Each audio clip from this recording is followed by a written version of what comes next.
Ces injections sont un moyen efficace de traiter un certain nombre de pathologies rétiniennes et en particulier la dégénérescence maculaire liée à l'âge exudative et le diabète.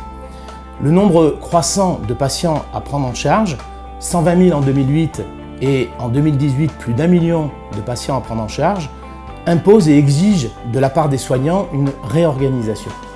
Nous nous sommes inspirés de modèles anciens. Le premier est celui du Fordisme il y a plus de 100 ans où Henry Ford crée la première chaîne de montage pour la fabrication de sa Ford T. Le deuxième sont ceux des militaires qui, sur le champ de bataille, lors d'afflux massifs de blessés, ont organisé un plan dit le plan Mascal. Enfin, dans la restauration, où le principe de la marche en avant permet aux aliments propres de ne jamais croiser les aliments souillés. Nous avons donc réalisé une nouvelle salle dédiée pour les injections intravitréennes. Cette organisation impose un bon timing de la prise des rendez-vous par nos secrétaires. 5 patients sont convoqués tous les quarts d'heure et permettant de faire 20 patients chaque heure de consultation. Le patient est tout d'abord accueilli par une secrétaire qui se charge de vérifier l'identité du patient, l'œil à injecter et le produit, c'est l'identitovigilance. Dans la salle d'attente, une orthoptiste poursuit la prise en charge du patient par des gouttes d'anesthésique et marquera d'un feutre délébile la première lettre du produit sur le côté de l'œil à injecter. Après cela, le patient entre dans un sas où le premier aide-soignant l'aide à s'habiller avec, sur chacun des patients, la mise en place de surchaussures, d'un bonnet et d'une blouse non stérile permettant d'éviter la transmission des microbes.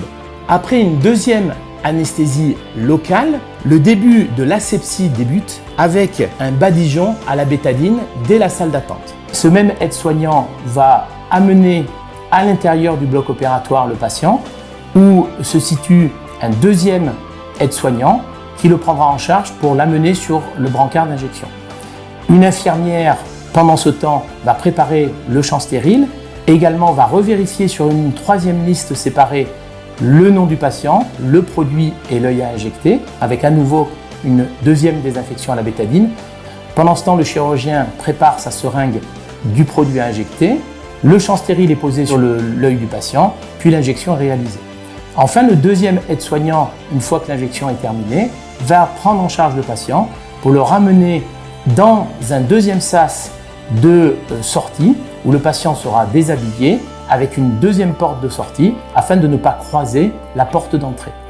Petite astuce, entre les sas d'entrée et le sas de sortie, existe un placard ouvrant de part en part afin que le patient puisse récupérer ses affaires, sac à main, canne, etc. quand il va sortir.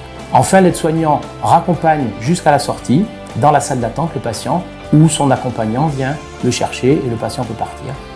Donc en conclusion, la bonne coopération et la concertation entre les ophtalmologistes nous a permis une meilleure prise en charge de nos patients. Avec 4 personnels affectés et sur un seul fauteuil, environ 20 patients peuvent être pris en charge en 1 heure. Entre son arrivée et son départ, le patient ne reste qu'environ 30 minutes à la clinique. Un récent audit a permis de montrer que 96% des patients étaient satisfaits de cette nouvelle organisation. Alma Viva Santé, au cœur de l'excellence médicale.